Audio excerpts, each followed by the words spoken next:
오늘은 그 8일날 있었던 재판에서 법무법인 지평이 재판이 끝난 후에 낸 준비서면에 대한 부분들을 한번 살펴보겠습니다. 택시TV 시작합니다.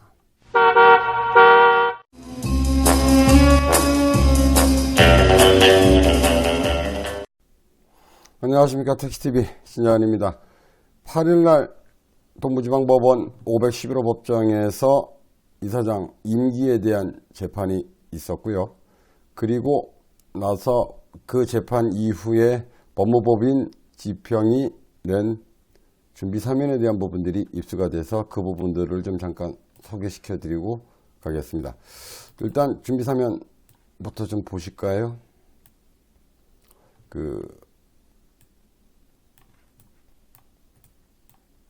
사건 번호, 그다음에 채권자 차순수, 채무자, 서울개인택시, 서울특별시 개인택시 운송사업조합 준비서면 11월 8일. 그다음에 소송대리인 법무법인 지평. 그렇습니다. 그리고 여기에 재밌는 내용을 좀 하나 살펴보시면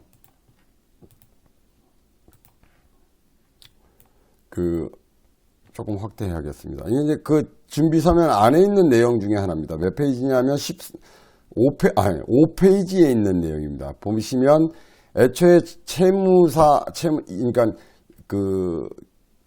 이사회와 선거관리위원회 모두 이사장의 임기를 임의로 정할 권한 자체가 없다고 되어 있습니다. 그러니까 제가 볼 때는 이제 차순선 씨가 임명한 이사회와 선거관리위원회 모두 이사장의 임기를 임의로 정할 권한 자체가 없다. 이런 정도로 해석이 됩니다. 그리고 그 다음에 여기서 보면 정관 및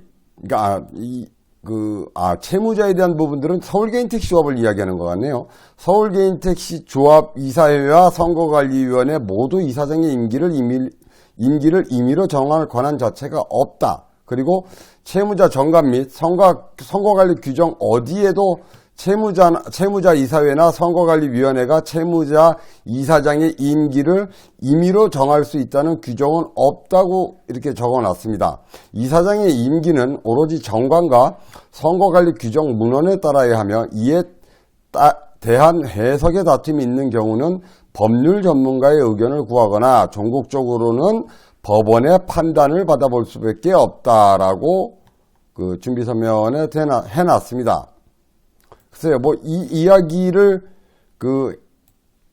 제 임의대로 해석을 해보면 이사회나 선거관리위원회는 이사장의 임기를 정할 권한 자체가 없다. 그러면 왜 선거관리위원회, 지금 현재 선거관리위원회는 2022년 8월 22일까지 또는 1년 후인 예를 들어서 날짜가 두 군데가 있다고 이야기를 했어요. 권한도 없는데 본인들도 권한이 없는데 임기를 정했다는 이야기가 되고요.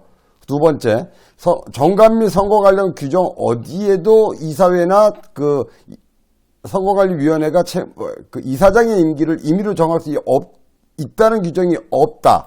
전국적으로는 법원의 판단을 받아볼 수밖에 없다라고 이야기를 중간에 해놓고 있습니다. 그러면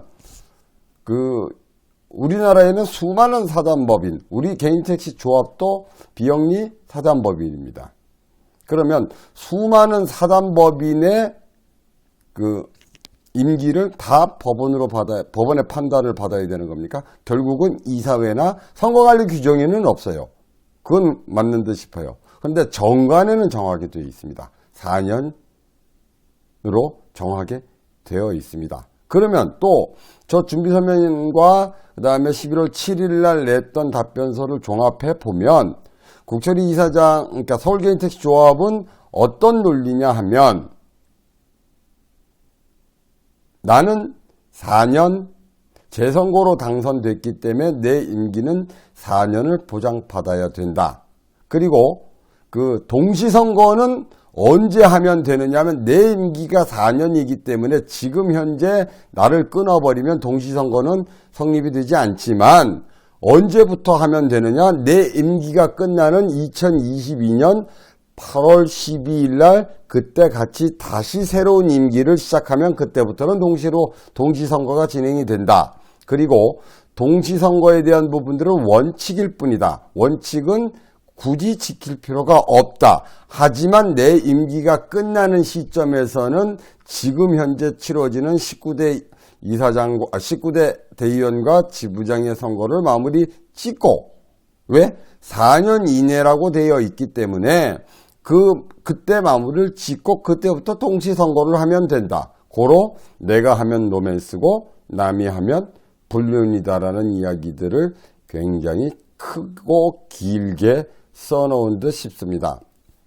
그리고 지금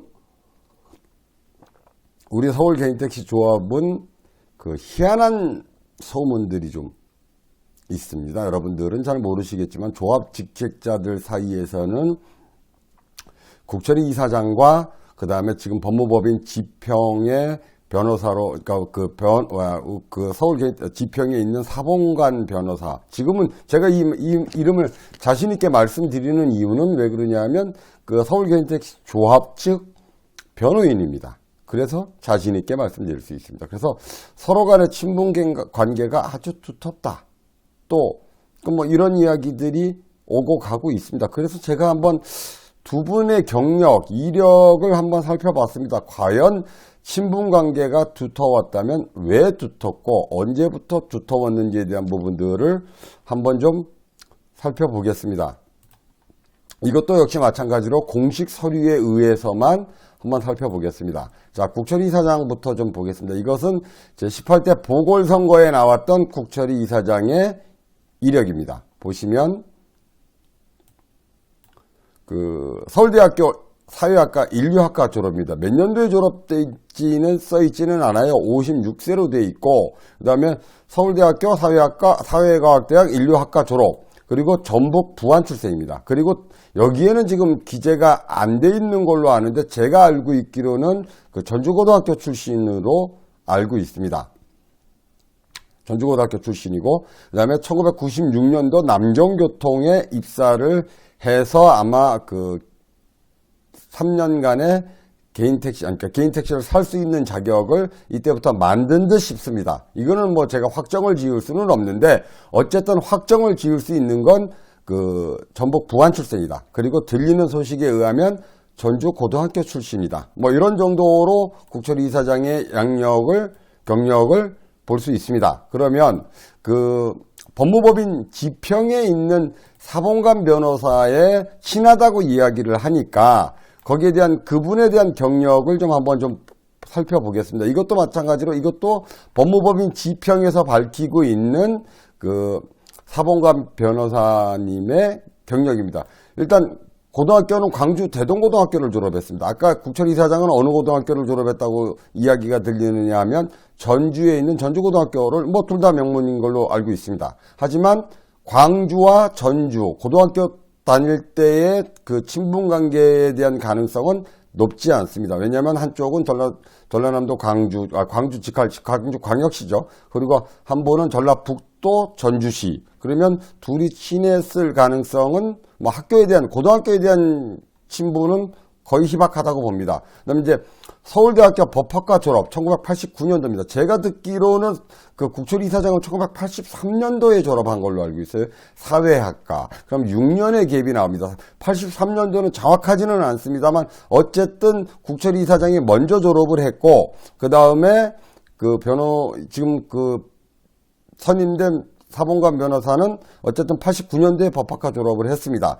그리고 92년도에 굉장히 서울대학교 법학과를 졸업하신 지 3년 만에 사법시험에 합격합니다. 92년도에. 그리고 1994년도에 사법연수원 23기를 수료합니다. 2년간의 사법고시 수료원을 수료하고 그리고 94년도부터 97년도까지 군법무관으로 근무를 합니다. 그러면 여기서 놓고 보신다면 국철희 이사장의 경력과 비교를 해보면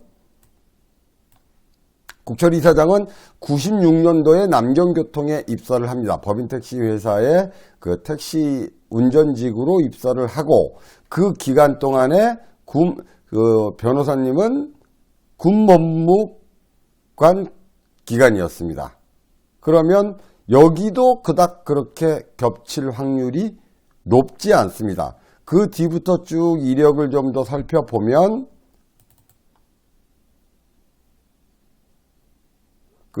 이건 이제 역시 마찬가지로 변호사님의 이력입니다.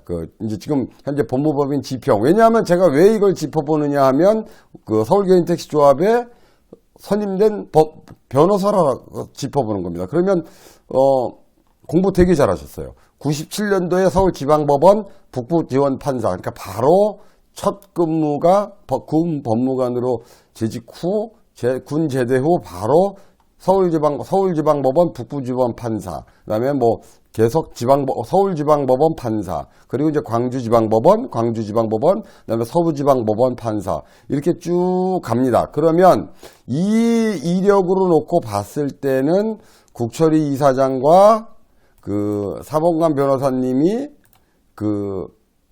소송 의뢰인과 변호사 이전에는 알고 있을 확률이 굉장히 적다. 고로 친하다는 소문은 단순히 의뢰인과 변호사 정도의 친분 관계가 아닐까라는 생각을 조심스럽게 해봅니다. 또 한편으로는 예전에 18대 이현수 이사장 재판에서 어떤 입김이 작용을 했기 때문에 이길 수 있었다에 대한 이야기를 하시는 분도 계시는데, 제가 생각할 땐 그것도 조금 말이 안 되는 게, 어차피 예를 들어서 국철 이사장과 사본관 변호사님이 친분관계가 있어서 예를 들어서 도와줄 것 같으면 재판이 붙고 한 6개월이나 7개월 만에 이기게끔 만들지 2년이 넘게까지 끌고 나와서 그것도 1심이 떨어뜨리게끔 그렇게 가지는 않을 것 같거든요. 그러니까 제 합리적인 추론입니다. 그냥 방구석 유튜브의 생각일 뿐입니다. 어쨌든 학교 다닐 때 또 대학교 다닐 때도 만날 확률이, 왜냐면 국철 이사장이 나이가 더 훨씬 많으니까요. 그러면 또 같은 학교를 졸업은 했지만 같은 과가 아니기 때문에 그렇게 끈끈한 유대감은 있을 가능성이 좀 적다. 학교를 혹시라도 같이 다녔다면 한 1년 정도 같이 다닐 가능성은 있지만 어쨌든 유대관계는 굉장히 적을 수 있다. 그리고 국철 이사장은 1996년도에 법인택시 회사를 입사하고 사본관 변호사님은 92년도에 군 법무관으로 갔기 때문에, 그래서 그 기간을 이렇게 쭉 사법고시를 92년도에 패스를 하고, 이런 부분들을 놓고 봤을 때는 국철이 이사장과 사본관 변호사 간의 개인적인 친분 관계를 쌓기에는 조금 거리감이 있다. 고로 제가 생각할 때는, 제가 지금 이거 드리는 말씀은 이번에 벌어진 동부지방법원에서 내리는 판결은 사본관 변호사의 어쨌든 입김이나 그런 친분관계가 국철이 이사장과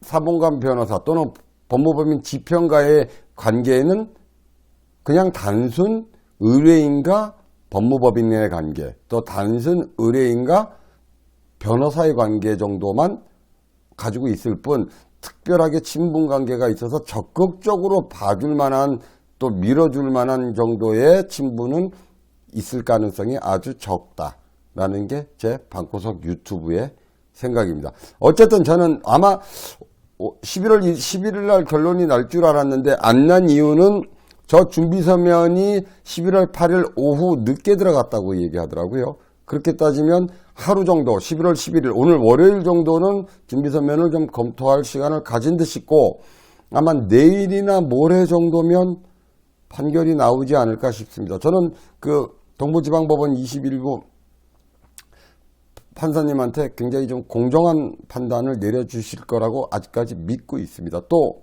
공교롭게도 이번 재판을 맡으신 분이 동부지방법원 판사 21부 수석 판사님이시더라고요. 그래서 상당히 어쨌든 공정한 판단을 내려주실 거라고 생각은 하고 있습니다. 어쨌든 그 공정한 판결을 기대해 보겠습니다. 여기까지 하겠습니다. 텍스TV 신장이었습니다. 감사합니다.